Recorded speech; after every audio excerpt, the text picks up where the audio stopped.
எங்களுடைய வாழ்க்கை உமக்கு மகிமையாய் இருக்க எங்களுடைய ஆவி ஆத்மா சரீரத்தை உருவாக்குகிற ஜீவனுள்ள வசனங்களை எங்களுக்கு கற்றுத்தாருங்கள். அன்பின் கரங்களில் ஒப்புக் கொடுக்கிறோம். எல்லா நாமத்திற்கு மேலான உயர்ந்த நாமம் இயேசுவின் திருநாமத்தில் ஆவியானவருடைய வழிநடத்தலில் ஒத்தாசையை ஜெபிக்கிறோம். ஜீவனுள்ள ஆமென். ஆண்டவருடைய பரிசுத்த நாமத்திற்கு ஸ்தோத்திரம். இந்த நாளிலும் தேவனுடைய வார்த்தையை நாம் மறுபடியும் தியானிக்கும்படியாக எபிரேயருடைய புத்தகம் 11வது அதிகாரத்தை நாங்கள் தொடர்ந்து தியானித்துக் கொண்டிருக்கிறோம். அதிலே கடந்த முறையும் நாங்கள் நோவாவினுடைய வாழ்க்கை அதனுடைய காரியங்களை பார்த்தோம். இன்றைக்கு 8வது வசனத்தை நாங்கள் வாசிக்க போகிறோம். ஆண்டவராகிய தேவன் தம்முடைய தாசனாகிய ஆபிரகாமை குறித்து வேதத்திலே சொன்ன அவருடைய விசுவாச வாழ்க்கை, அவருடைய விசுவாசத்தின் மூலமாக தேவ பிள்ளைகளாகி எங்களுக்கு அவர் கற்றுத்தருகிற காரியம். ஆதியாகமத்திலே ஆபிரகாமுடைய வாழ்க்கை வரலாறை பார்த்தாலும் எபிரேயருடைய புத்தகத்திலே ஒரு சில விளக்கங்களை ஆபிரகாமை குறித்து அவருடைய வாழ்க்கையை குறித்து வேதம் சொல்லுகிறதை நாங்கள் பார்க்கிறோம். எபிரேயருடைய புத்தகம் 11வது அதிகாரம் Hebrew chapter 11 8வது வசனத்திலிருந்து நாங்கள் வாசிக்க போகிறோம். வாசிப்போமா? விசுவாசத்தினாலே ஆபிரகாம் தாம் சுதந்திரமாக பெறப்போகிற இடத்திற்கு போகும்படி அழைக்கப்பட்ட போது கீழ்ப்படிந்து தான் போகும் இடம் இன்னதென்று அறியாமல் புறப்பட்டு போனான். ஆண்டவருடைய வேதம் சொல்லுகிறது, விசுவாசத்தினாலே ஆபிரகாம் அவருடைய வாழ்க்கையிலே தேவனுடைய ஒரு சத்தம் கேட்ட பொழுது, தேவனுடைய அழைப்பை ஆண்டவர் ஆபிரகாமுக்கு வெளிப்படுத்தின பொழுது தெளிவாக அவருடைய வாழ்க்கையில நான் இந்த இடத்துக்கு தான் போகிறேன் என்ற ஒரு படம், ஒரு பிக்சர் அவருக்கு தெரியல. எங்க போகிறோம் என்று தெரியாது. எந்த மொழி பேசுகிறவங்க மத்தியில போகிறேன், என்னுடைய வாழ்க்கை எப்படி இருக்கும், என்னுடைய மனைவியினுடைய வாழ்க்கை எப்படி இருக்கும், எங்களுடைய எதிர்காலம் எப்படி இருக்கும், நாங்கள் என்னென்ன செய்ய போகிறோம், எந்த ஒரு காரியம், எந்த ஒரு சிந்தை அவருடைய இருதயத்துல வரல. அவரை அழைத்த பொழுது அவர் ஒன்றே ஒன்று வேதம் சொல்லுகிறது, விசுவாசத்தினாலே ஆபிரகாம் சுதந்திரமாக பெறப்போகிற இடத்திற்கு போகும்படி அழைக்கப்பட்ட போது, ஆண்டவர் அழைக்கும் பொழுது அவருக்குள்ளே உருவானது விசுவாசம். என்ன விசுவாசம்?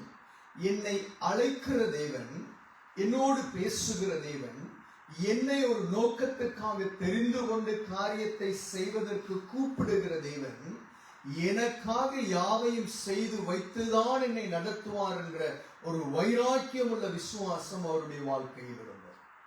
என் ஆண்டவர், என் கர்த்தர், என் தேவன் நம்முடைய வாழ்க்கையிலே தம்முடைய சித்தத்தின்படி நம்முடைய வாழ்க்கையிலே ஒரு காரியத்தை செய்து அதை அழைத்து அதை நம்முடைய வாழ்க்கைக்கு வெளிப்படுத்தி இருந்தால் நிச்சயமாகவே தேவன் எல்லாவற்றிலும் நம்முடைய வாழ்க்கையிலே அதை செய்ய வல்லவராய் இருக்கிறார் என்பதை நாம் விசுவாசிக்க வேண்டும்.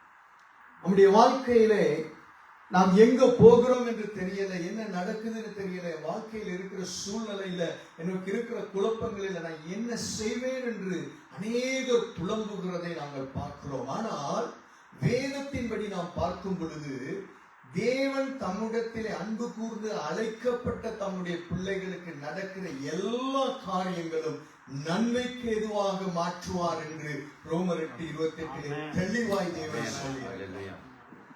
அதனால்தான் அப்போஸ்தலனாகிய பவுல் ஆவியானவரை கொண்டு நிருபங்களிலே எழுதும் பொழுது தெளிவாய் சொல்லுகிறார், இக்காலத்து பாடுகள் இனிமேல் வருகிற மகிமைக்கு ஈடாகாது.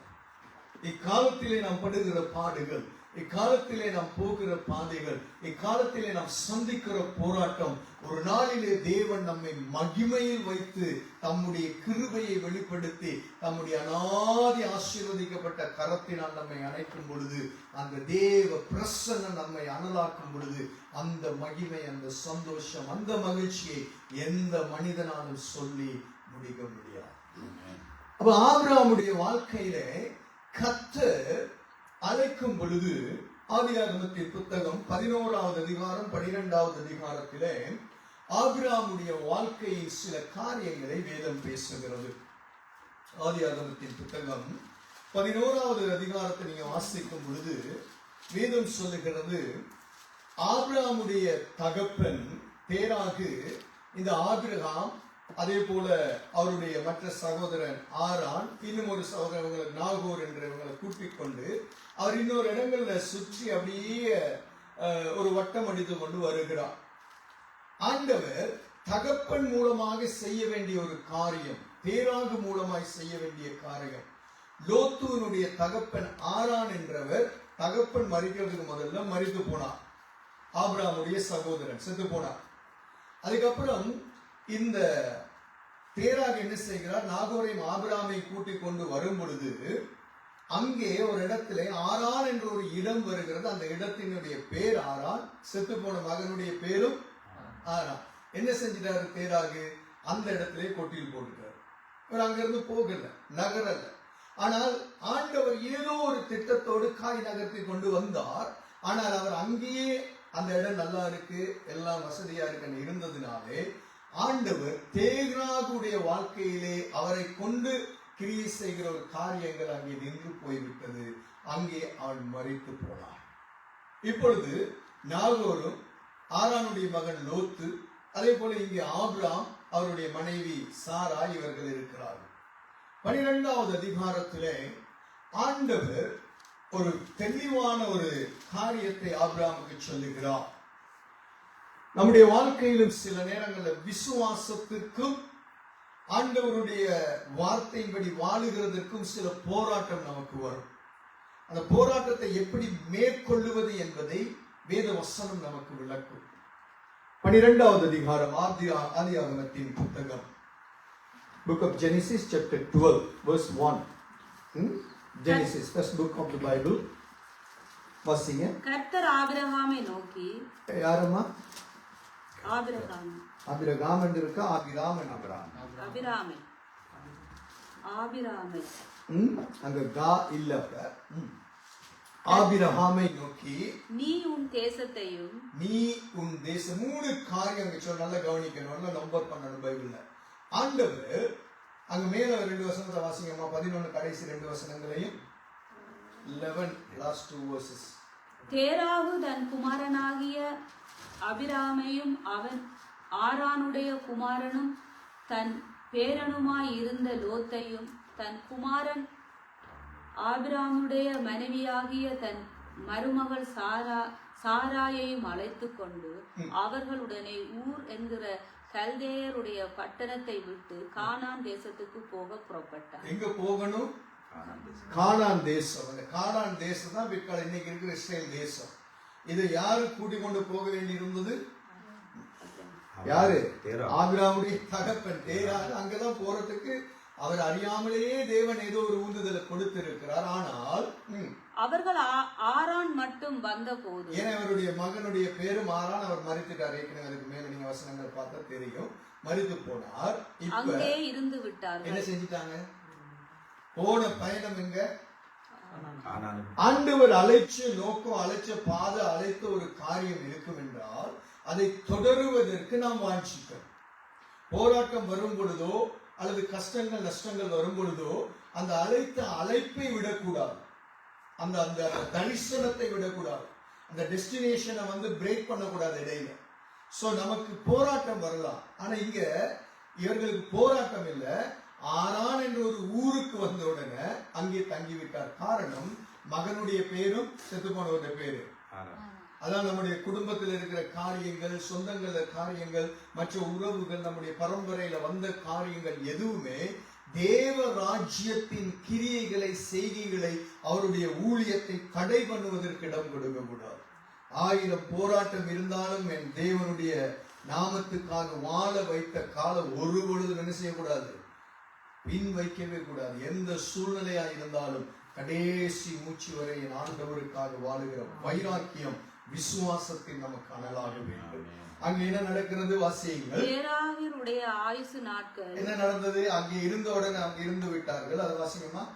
அங்கே இருந்து விட்டார்கள். தேராகுடைய ஆயுசு நாட்கள் 205 வருஷம். தேராகு ஆரானிலே மரித்தான். எங்க போக புறப்பட்டவன் மரித்து போனான். ஏன்னா அங்கே இருந்து விட்டான். ஆனா கானான் தேசம் தான் வாக்குத்தத்த தேசம். கானான் தேசம் தான் இஸ்ரவேல் தேசத்தை உருவாக்குகிற தேசம். ஆனால் தேவன் வைத்த திட்டம் தகப்பன் மூலமா ஏதோ ஒரு காரியத்தை செய்து கொண்டிருந்தார். தகப்பனுக்கு அது புரியல. காரணம், தன்னுடைய குடும்பம், தன்னுடைய இடம், தனக்குள்ள இருக்கிறவர்களை மையமா வைத்ததினாலே தேவனுடைய திட்டம் புரியவில்லை. ஆனால் அதனாலதான் 12வது அதிகாரத்துல ஆபிரகாமுக்கு ஆண்டவர் ஒரு காரியத்தை சொல்றார். ஏன்னா அவங்க அப்பா விட்ட தப்பு நீ என்ன பண்ணக்கூடாது. அதனாலதான் 3 காரியம் சொல்லுகிறார். வாசியுங்கள்.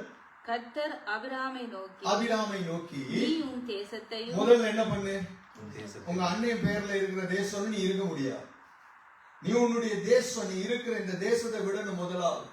அப்படிதான் தேசத்தில் இருக்கிற ஆசீர்வாதங்கள், தேசத்தில் இருக்கிற நன்மைகள், தேசத்தில் இருக்கிறதான பலன்கள், தேசத்துல நமக்கு கிடைக்க போகிற காரியங்களை வைத்துக் கொண்டு உன்னுடைய கம்ஃபர்டபிள் லைஃப்ல நீ இருக்க முடியாது. உன்னுடைய தேசத்துல இருக்கிறதான எல்லா காரியங்களும் நல்லா இருக்குது, இதுதான் என்னுடைய வாழ்க்கை என்பதல்ல. சிரமமா இருந்தாலும், கஷ்டமா இருந்தாலும், வெறுப்பா இருந்தாலும், போராட்டமா இருந்தாலும், தேவ ராஜ்யத்துக்காக எது தேவையோ அதைத்தான் செய்ய தேவ பிள்ளை ஆண்டவர் சொல்கிறார். உன்னுடைய இந்த தேசத்தை நீ முதல்ல விடும். நம்ம எத்தனையோ பேர் இங்க இருந்தாலும் இலங்கையை தான் நமக்குடைய இருக்கும், அங்க வாழ்ந்த வாழ்க்கை இல்லைங்க, அதை நாம் சொல்லுவோம். அது தவறல்ல. ஆனால் அதை வைத்துக் கொண்டு இங்கே செய்கிறதை செய்யாம விடக்கூடாது. நானெல்லாம் ஆசைப்படுகிறது ஊழியத்துக்காக நிறைய ஜனங்கள் அங்கே இருக்கிறார்கள், அவர்களை ஆதாயப்படுத்த வேண்டும் என்ற ஒரு வாஞ்சையிலே நாம் அங்க போகணும் என்று வாஞ்சிக்கிறோமே தவிர கம்ஃபர்டபிள் லைஃபுக்கு கிடையாது. இங்க இருக்கிறது அதை விட எங்களுக்கு லுக்ஸ் லைஃப், லக்ஸரி லைஃப் இங்க. ஆனா அங்க கஷ்டம் தான். ஆனாலும் அதை நான் ஏன் வாஞ்சிக்கிறோம் என்றால் அங்கே அழிந்து போகிற ஜனங்கள், சொந்தங்கள், உறவுகள், நண்பர்கள், தெரிந்தவர்கள், அயலவர்கள், இவர்களை மீட்கணுங்கிற வாஞ்சையை தவிர அங்க இருக்கிற செழிப்பை பார்த்து தங்குவதல்ல. நாம் இந்த தேசங்களில் இருக்கும் பொழுது இந்த இடத்துல நமக்கு எல்லாம் இருக்கிறது என்பதற்காக தேவ திட்டத்தை நாம் மறக்க கூடாது.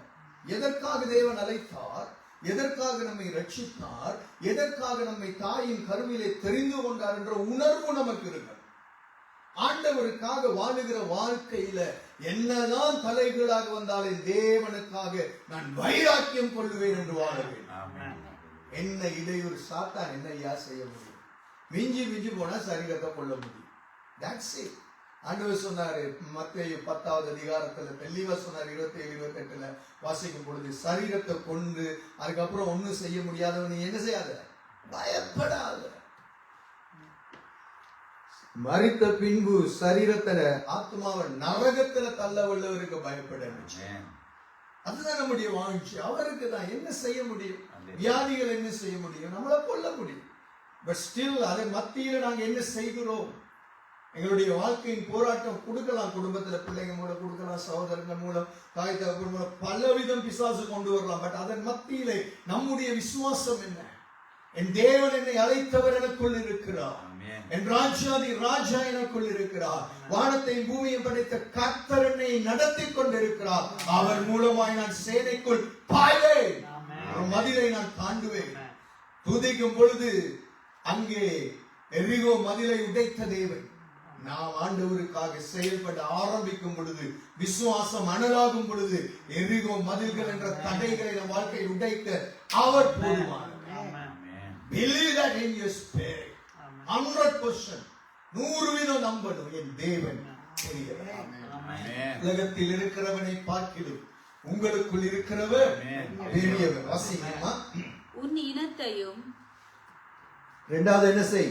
உன் இனத்தை. முதல்ல உன் தேசத்தை நீ விடணும். இரண்டாவது உன்னுடைய இனத்தை விடணும்.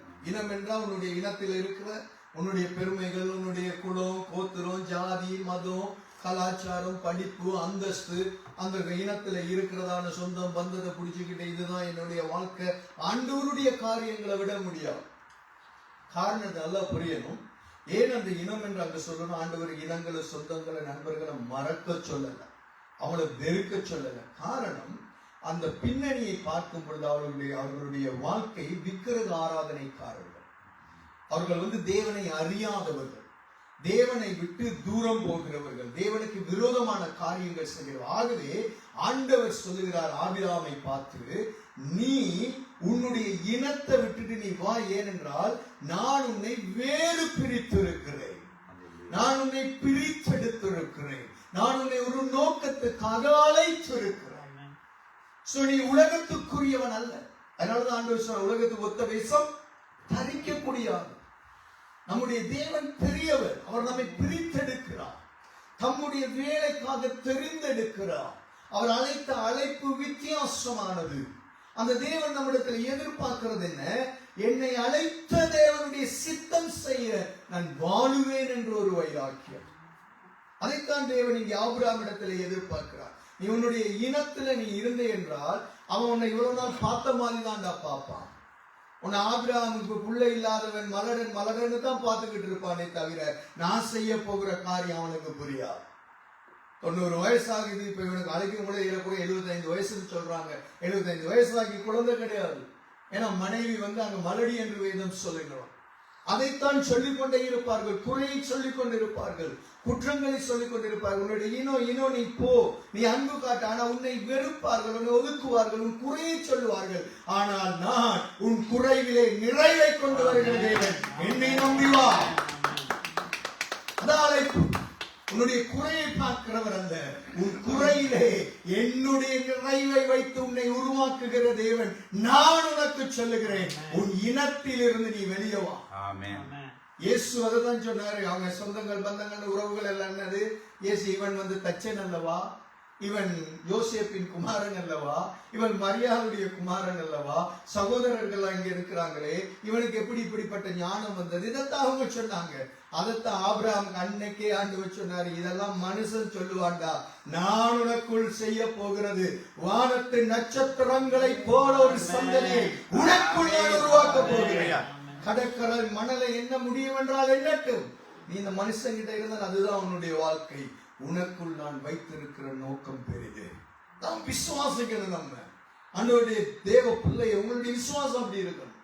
நீங்க வைராக்கியம் பாராட்டணும் விசுவாசத்துல. என் தேவன் என்னை அழைத்தவர், ஆபிரகாமுடைய வாழ்க்கையை இப்படி செய்வார் என்றால் என் வாழ்க்கையை செய்வார் அவர். That is a faith you need to put on your God. He is almighty. He is greater than anybody else. He can do great things in your life. He is so wonderful God. Hallelujah. அவர் தெளிவாய் சொல்லுகிறார், ஆபிரகாமே என்ன செய், உன்னுடைய இனத்தை விட்டுட்டு நீ வா. நிறைய விஷயங்கள் இருக்கு, நம்ம அடுத்து போ. உன் தகப்பனுடைய வீட்டை என்ன செய். மூணாவது, உன்னுடைய அங்க இருக்கிறவன் சொத்து பிரச்சனைக்கு வருவான், அங்க இருக்கிறவன் புத்திர சுவீகாரத்துக்கு வருவான், அங்க இருக்கிறவன் பங்கு போட வருவான், அங்க இருக்கிறவன் உனக்கு அப்பனை பார்த்த மாதிரி பார்த்துக்கிட்டு அங்க இருக்கிற காரியங்களை எடுக்க வருவான். அதை விடு, நீ அதை விடு. உன்னுடைய அப்பா வீடு உனக்கு சொந்தம் அல்ல, இந்த பூமியில இருக்கிற வீடு சொந்தம் அல்ல. நான் உனக்கு தருகிற வீடு நித்திய ராஜ்யம் தான் ஐயா உனக்கு சொந்தம். ஆண்டவர் தெளிவாய் ஆபிரகாமுக்கு சொன்ன உடனே நல்லா கவனிங்க, இந்த 3 காரியமும் சாதாரணமா வாழுகிற ஒரு மனிதனுக்கு ரொம்ப ரொம்ப ரொம்ப கடினமான விஷயம். இப்ப நம்ம இலங்கையில இருக்கும் பொழுது போட்டோ அனுப்பி பார்த்து ரெடி பண்ணோம்னா எங்க வர்றோம்னு எல்லாம் தெரிஞ்சிருச்சம்மா, இவர் தான் தெரிஞ்சிருச்சு. சந்தோஷமா வாரம், யாருன்னே தெரியாது, போட்டோவும் பார்க்கல, ஓகே சொல்லல. அங்க இருந்து ரெடி பண்ணா நீ போ, அங்க ஒருத்தவனுக்கு வருவான்னு சொன்னா செய்வீங்களா? ஏன் எப்படி இருக்கும்? ஏன்னா வாழ்க்கையை குறிச்ச பயம். அது இந்த நாட்டுக்கு வரோம்னு தெரியுது, நாங்க பிளைட் ஏற்றி விடுறோம், எங்கேயாவது போகணும்னு சொன்னா போமா இல்ல, கடைசி வரைக்கும் ஒரு அடி வீட்டை விட்டு வெளியே வர மாட்டோம். வேணா நீங்க போங்க, அம்மா அப்பாவுக்கு சொல்லிடும், நான் போக மாட்டேன் அப்படி. அன்பு தேவச்சனம் நல்லா கவனிக்க. ஆண்டவர் ஆபிரகாமை அழைக்கும் பொழுது அவனுடைய வாழ்க்கையில் இருந்த எல்லா பிடிமானத்தையும் ஆண்டவர் வெளியில உடைக்கிறார். அவன் தனக்குன்னு இருந்த பேரை உடைக்கிறார். தனக்குன்னு இருந்த ஆசையோ எந்த காரியங்கள், அப்பா வீட்டு சொத்து, அம்மா வீட்டு சொத்து எல்லாத்தையும் உடைக்கிறார். ஏனென்றால் தேவன் தான் அவனுக்கு எஜமானாக, தேவன் தான் அவனுக்கு சீமானாக, தேவன் தான் அவனை ஆசீர்வதிக்கிறவராக இருக்க வேண்டும் என்ற திட்டத்தை தேவன் வகுத்தார். That's how God has planned about your life. உங்க வாழ்க்கையை குறித்து தேவன் அப்படிதான் நம்பிக்கை வச்சிருக்கிறார். That is his master plan about your life. மிக முக்கியமான ஒரு அருமையான பிளான் வச்சிருக்கிறார். So we have to join on that plan. Don't make yourself one good plan and ask God to come and join with your plan. Just try to join with that plan which God has already prepared for you. உங்களுக்காக தேவன் வைத்திருக்கிற அந்த திட்டத்துல நீங்கள் நுழைந்து அதிலே பங்கு கொண்டால்தான், அதிலே பிரவேசித்தால்தான் அந்த ஆசீர்வாதம் வருமே தவிர, நமக்கென்று நாம் ஒரு திட்டத்தை வச்சுட்டு ஆண்டவரே நீங்க இதுல வந்து எனக்கு நீங்க ஆசீர்வதிங்கன்னா அது நிரந்தரமான ஒரு தெளிவான ஆசீர்வாதமா இருக்காது. நம்ம தேவனுடைய வார்த்தைக்குள்ள போய் எனக்குள் தேவன் வைத்திருக்கிற காரியத்தை நான் அனலாக்க ஆண்டவருடைய வார்த்தையில் என் வாழ்க்கையில் கொண்டுள்ளோம். ஆபிரகாம் தெளிவா புரிந்தது. 3 காரியம் ரொம்ப கஷ்டம். இனத்தை விடுங்கிறாரு, தேசத்தை விடுங்கிறாரு, அப்பைய வீட்டை விடுங்கிறாரு. விட்டுட்டு நீ நான் உனக்கு காண்பிக்கிற தேசத்துக்கு நீ போ. சோ ஆண்டவர் தூரத்துல இருந்து எங்கேயோ காணாத தேசம் இருக்குது, நீ போகணும். அங்க டிரெக்டா போகையும் இல்லை, வளைஞ்சு சுத்தி வளைச்சு எத்தனையோ இப்ப மாதிரி மெப்பெல்லாம் போட்டு கொடுக்கறதுக்கும் அங்க ஆள் இல்லை. நேவிகேஷன் சிஸ்டமும் கிடையாது, பிளைட் ரூட்டும் கிடையாது, கப்பல் ரூட்டும் கிடையாது, தர ரோட்டும் கிடையாது. இருக்கிற மிருகங்கள் எடுத்துட்டு கழுதைக்கு மேல கொஞ்சம் பேரை மூட்டையில கட்டிக்கிட்டு அகதிக மாதிரி ஹெலிகாப்டர்ல அடிக்கும் பொழுது நாங்கெல்லாம் ஓடுன மாதிரி தான் போக வேண்டி இருக்கிறோம். சோ இப்படியாப்பட்ட சூழ்நிலையில அந்த முக்கியம் அவனுக்கு இருக்கிறத எல்லாத்தையும் ஆண்டவர் விடுங்கிறார். So Abraham that is the faith. தேவன் நம்மை அழைக்கும் பொழுது, தேவன் நம்முடைய வாழ்க்கையில் தேவனுடைய வார்த்தையை வாசிக்கும் பொழுது நம்முடைய இருதயத்துல உணர்த்தி ஒரு காரியத்தை உணர்த்தினா அது அப்படி இருக்கு, இது இப்படி இருக்கு, இது சரியா வருமா, இந்த சிந்தனை வரக்கூடாது. அந்த தேவன் உணர்த்துகிற வார்த்தையில ஆண்டவர் என்னோடு பேசுகிறார், இதை நான் செய்வேன் என்ற வைராக்கியம் கொள்ள, அதைத்தான் ஆண்டவர் எதிர்பார்க்கிறார். தேவச்சரமே ஆபிரகாமுக்கு ஆண்டவர் சொல்ல, இதை நீ விட்டா உனக்கு 7 ஆசீர்வாதங்கள் நான் தருவேன். நீ விட வேண்டியது 3, அது நிரந்தரம் இல்லாத 3 நீ விற்று, நான் தருவேன் 7 ஆசீர்வாதங்கள். ஒரு மனிதன் உனக்கு தர முடியாது. That is our God. That is our God. Sister, you don't worry about yourself. God will open the way for you. Yeah. We don't need to jealous with other body which getting visa, but God has planned for you. He will provide on His time. Amen. Read later Isaiah 60:22 when you go home. Yeah, read 60:22. ஆண்டவருடைய வார்த்தை நம்முடைய வாழ்க்கையில வரும் பொழுது அந்த அனலாக நம் பற்றி பிடித்து வரும். சரியா? வாசிங்க அடுத்ததாக. நான் உன்னை பெரிய ஜாதியாக்கி. நான் உன்னை என்ன செய்வேன்? பெரிய ஜாதியா. நீ உன் வீட்டுல இருந்தானா ஒரு குறுகிய ஜாதியா தான் இருப்ப. நீ உன் வீட்டுல இருந்தோ இனத்துல இருந்தோ குறுகிய ஜாதி. உனக்குன்னு நான் வச்சிருக்கிறது மனுஷனுக்கு புரியாது. They don't understand the plan which I have for you. ஏன்னா அவன் கண்ணுல எப்படி பாப்பா, நீ சின்னதுல இருந்து வளர்ந்தவன், கருப்பையும் கட்டையும் குண்டையும் திங்கெல்லாம் தெரிஞ்சா, மூக்க வலிச்சுக்கிட்டு தெரிஞ்சா, கிழிஞ்ச கலசல போட்டு தெரிஞ்சா, பாட்டாவை போட்டு தெரிஞ்சா, அல்பனாதியை குத்திக்கிட்டு தெரிஞ்சா, இவன் பசியில தெரிஞ்சா, இப்படிதான் தெரியும்.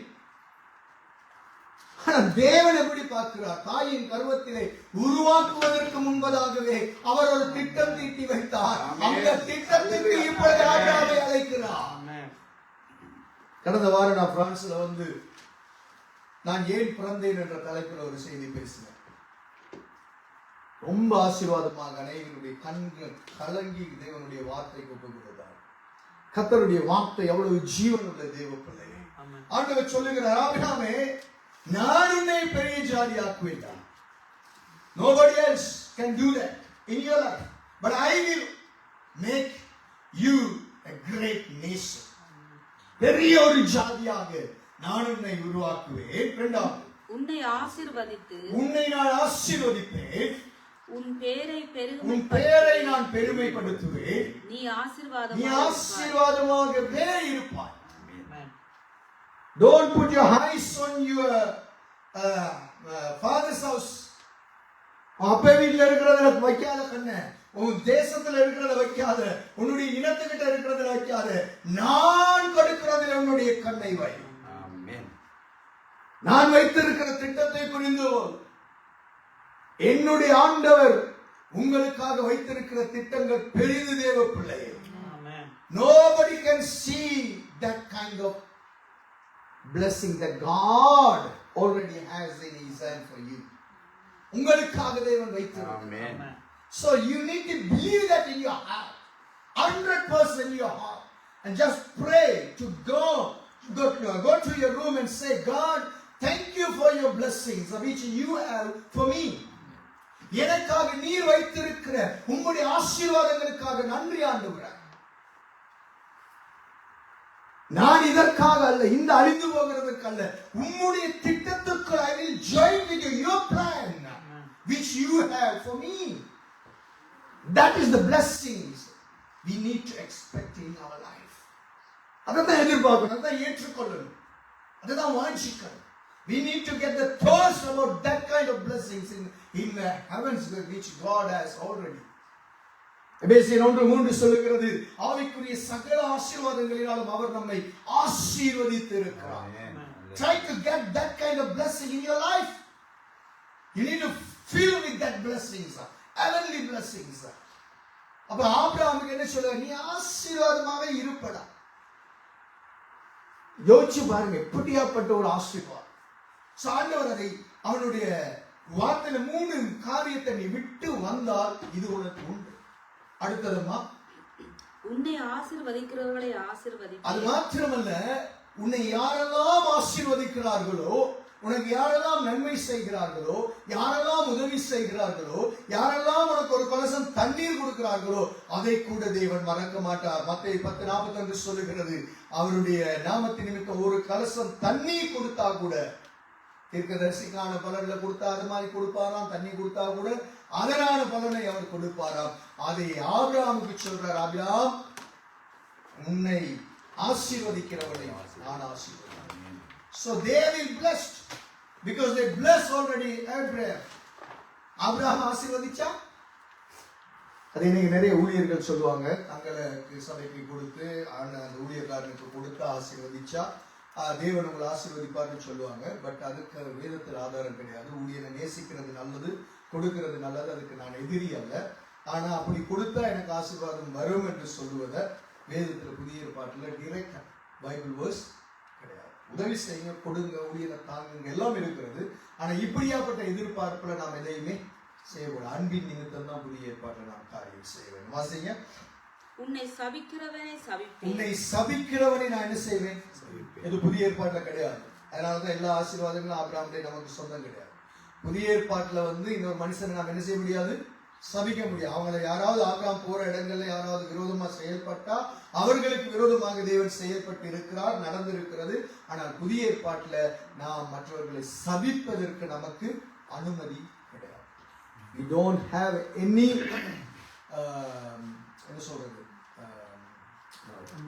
permission to curse anybody else. We can't curse somebody else. So we need to be careful. We have to bless them. We have to pray for them. We can't curse and we can't fight with them. Okay? Blessing.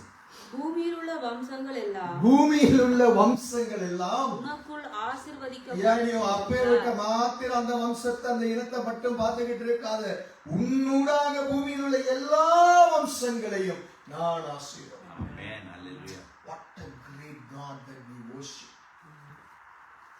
எவ்வளவு பெரிய தேவன் அல்லவா. அவருடைய ஒரு சாதாரண மனுஷன், அவங்க அப்பா ஒரு விக்கிரக ஆராதனைக்காரன், இவர் அதுக்கு பின்னுக்கு தெரிஞ்சவர், அவரை கொண்டு இப்படி ஒரு பிளஸிங் கொடுக்கிறார் என்றார். ஆபிரகாம் என்று சொன்னால் அர்த்தம் பிதா பெரியவர் அல்லது தேவன் பெரியவர் என்ற அர்த்தம். அதுக்கப்புறம் 17வது அதிகாரம் 5வது வசனத்துல ஆண்டவர் அவருடைய பெயரை மாற்றுகிறார். என்னவென்று? ஆபிரகாம் என்று மாற்றுகிறார். ஆபிரகாம் என்று மாற்றின உடனே அதனுடைய அர்த்தம் அவர் அநேக ஜனங்களுக்கு தகப்பன், அநேக ஜாதிகளுக்கு தகப்பன், father for many nations. So தேவன் ஒரு மாற்றத்தை உண்டு பண்ணுகிறார். So இங்கே இந்த மாற்றம் இன்னைக்கும் ஆபிரகாமுடைய சந்ததி என்று இயேசுவை குறித்து அவருடைய பிறப்பிலே வரும் பொழுதே மத்தேயு 1வது அதிகாரம் சொல்லுகிறத பாருங்க. ஆபிரகாமின் குமாரனாகிய தாவீதின் குமாரனாகிய இயேசு கிறிஸ்துவினுடைய வம்ச வரலாறு. இயேசு கூட வரும்பொழுது அந்த ஆபிரகாமுடைய பேரை முதல்ல பைபிள்ல புதிய ஏற்பாட்டில் எழுதிதான் வருது. What a blessing. So இந்த blessing எப்படி வந்துச்சு? How you get the blessings? Through the faith. விசுவாசம். நம்முடைய வாழ்க்கையில் அந்த விசுவாசம் அனலா இருக்கணும். ஆண்டவர் அழைத்தால், ஆண்டவர் வேதத்துல பேசினால், ஆண்டவருடைய வார்த்தை இருதயத்தை தொட்டால் நிச்சயமாக அதற்கு கீழ்ப்படிந்தே ஆக வேண்டும். ஒருபோதும் அதுக்கு நம்ம எதிர்த்து நிற்க கூடாது. ஒருபோதும் நம்ம சந்தேகப்படக்கூடாது. இது நடக்குமா, பாட்டு பாடணும், நடக்குமா நடக்காதா என்று சோர்ந்து போயிருக்கிறான். ஆண்டவர் என்ன சொல்லுகிறாரு? நீ சோர்ந்து போகாதையா. சோர்ந்து போகிறவனுக்கு, சத்துவம் இல்லாதவனுக்கு சத்துவத்தை கொடுக்கிறவர் நான் இருக்கிறேன். பரிசுத்த ஆவியானவர் உங்களிடத்தில் வரும்பொழுது நீங்கள் என்ன அடைவீர்கள்? அப்ப ஏன் சோர்ந்து போகணும்? சோர்ந்து போகாத தெய்வ ஜனமே, don't be afraid. God is with you. தேவன் உங்களோடு இருக்கிறார். ஆமென். ஒண்ணே ஒன்று செய்யுங்க. ஆபிரகாம் எந்த 3 காரியத்தை ஆண்டவர் விட சொன்னாரோ அதே மாதிரி நம்முடைய வாழ்க்கையில நாம் இந்த உலகத்தின் காரியங்களை விட்டு வெளியே வரணும். அது புதிய ஏற்பாட்டுல 1 யோவான் 2, 15, 16, 17 வேதம் சொல்லுகிறது, கண்களின் இச்சை, மாம்சத்தின் இச்சை, ஜீவனத்தின் பெருமையிலிருந்து நாம் வெளியே வரோம். இது பொல்லாத காரியம். இதுல இருந்து நாம் வெளியே வந்து வேதத்தின்படி நம்முடைய வாழ்க்கையை அமைத்துக் கொள்ள வேண்டும். ஏனென்றால் பிலிப்பியர் 3:20 சொல்லுகிறது, நம்முடைய குடியிருப்போ பரலோகத்தில் இருக்கிறது. ஆமென். Shall we read that? Philippians chapter 3 verse 20. Philippians 3:20. Philippians chapter 3 verse 20. வேகமா. Philippians 3:20 அம்மா. நம்முடைய குடியிருப்போ பரலோகத்தில் இருக்கிறது. எங்க இருக்கிறது நம்முடைய குடியிருப்பு? ஆபிரகாம் இந்த குடியிருப்பை நாடி தேடி வாஞ்சித்தாரு. பரலோக குடியிருப்பு, அந்த கானான் தேசம் அங்கே பூமியில் இருந்த தேசம். ஆனால் அவர்களுடைய வாழ்க்கையில் அந்த எபிரேயர்ல குறித்து பேசும் பொழுது அவர்கள் நித்திய பரலோக, நித்திய வீடு தான் வாஞ்சித்தார்கள். அப்ப ஆபிரகாமுடைய வாழ்க்கையில விசுவாசம் நித்தியத்துக்கு நேராக நடத்தினபடியினால் தான் பாருங்க, என் தேவன் அவருடைய நாமங்களிலே ஒரு நாமத்தை உண்டு பண்ணினார், ஆபிரகாம் என்று. எவ்வளவு தைரியமா சொல்றாருல்ல, நான் ஆபிரகாமின் தேவன், ஈசாக்கின் தேவன், யாக்கோபின் தேவன். யாக்கோபு, ஆபிரகாம் வந்து தாத்தா, அவர் ஈசாக் அப்பா, அவருக்கு வந்து யாரு மகன். ஆபிரகாம் மூலமா தான் வந்துச்சு. அதுக்கப்புறம் 12 கோத்திரங்களை உண்டு பண்ணியார். கோத்திர பிதாக்கள், ஆதி பிதாக்கள், 3 கோத்திர பிதாக்கள் 12. ஆபிரகாம் மூலம் வந்து கீழ்ப்படி. நம்ம வாழ்க்கையில தான் இருக்கணும். obedience is very very very important. கீழ்ப்படியணும் தேவனுடைய வார்த்தை, விசுவாசிக்கணும், கீழ்ப்படிச்சு விசுவாசிக்கணும். we have to work for it. நாம் வேலை செய்யணும் ஆண்டவருடைய வார்த்தைக்காக. ஆண்டவருக்காக ஓடணும், துடிக்கணும், வாஞ்சிக்கணும். உடம்புல பலன் இருக்கோ இல்லையோ, இருக்க வலிக்குதோ நிக்க வலிக்குதோ, கர்த்தருக்காக சாகும் வரை, மூச்சு இருக்கும் வரை ஓடணும். ஆமென். அந்த வைராக்கியம் தான் நம்மை உருவாக்கும். தேவச்சனமே, இதெல்லாம் சொல்லிட்டு வந்தவர் 17வது அதிகாரம் ஆதியாகமத்தில் வரும்பொழுது ஆபிரகாம் சொல்றார், ஆபிரகாமை நோக்கி, நான் சர்வ வல்லமை உள்ள தேவன் ஆபிரகாம், நான் சர்வ வல்லமை உள்ளவர், நீ எனக்கு முன்பதாக நடந்து கொண்டு உத்தமன். அவனுக்கு எவ்வளவு பிளஸிங்ஸ் தந்திருக்கிறேன், எவ்வளவு சொல்லி இருக்கிறேன். இடையில அப்படி இப்படி கொஞ்சம் கொஞ்சம் நழுவிட்ட, இப்ப மறுபடி சொல்லுகிறேன், உன்னுடைய வாக்கு தத்தத்தின் பிள்ளைய வாழ்க்கையில கொண்டு வருவதற்கு முன்பதாக மறுபடியும் உனக்கு நான் எச்சரிக்கிறேன். I am Almighty God. சர்வ வல்லமை உள்ள தேவன். ஆமென். எனக்கு முன்பதாக நடந்து உன்னுடைய எண்ணங்கள், வார்த்தைகள், கிரியைகளில உத்தமனாய், சுத்தம், பரிசுத்தம், உத்தமம் 100வது பாயிண்ட்ல நீ நில்லுங்கிறார். ஆபிரகாமுடைய வாழ்க்கையில பல போராட்டங்கள் வந்துச்சு. ஆனால் அந்த விசுவாசத்துல மகனை கூட கொடுக்கிறதுக்கு அவன் ஆயத்தமாயிருந்தான். அவன் வருகிற காலங்களில் மிகுதி இன்னும் நிறைய பார்ப்போம். ஸோ இன்னைக்கு சிறிய செய்தியில் அவங்க மத்தியில விதைக்கிற ஒரு காரியம், அவனுடைய ஊரு, அவனுடைய இனம், தகப்பன் வீட்டை விட்டது போல நம்முடைய வாழ்க்கையில ஒட்டி கொண்டிருக்கிற உலகத்துக்குரிய காரியங்களை நாம் விட்டு நித்திய ராஜ்யம், பிலிப்பியர் 3:20 படி நம்முடைய குடியிருப்பு எங்கமா இருக்கு? பரலோகத்தில் இருக்கிறது. அங்கே இருந்து வாசிங்க, அங்கே இருந்து பிலிப்பியர் 3:20, நம்முடைய குடியிருப்போ பரலோகத்தில் இருக்கிறது. பரலோகத்தில் இருக்கிறது. அங்கே இருந்து அந்த பரலோகத்தில் இருந்து கர்த்தராயிருக்கிற இயேசு கிறிஸ்து கர்த்தராயிருக்கிற இயேசு கிறிஸ்து எனும் எனும் இரட்சகர் வர எதிர்பார்த்து கொண்டிருக்கிறோம். நம்ம பார்த்துக்கிட்டு இருக்கிறோமா? இதுதான் நம்ம வாழ்க்கையில ரொம்ப முக்கியம். Expectation when Jesus is going to come to take me to his place, to heaven.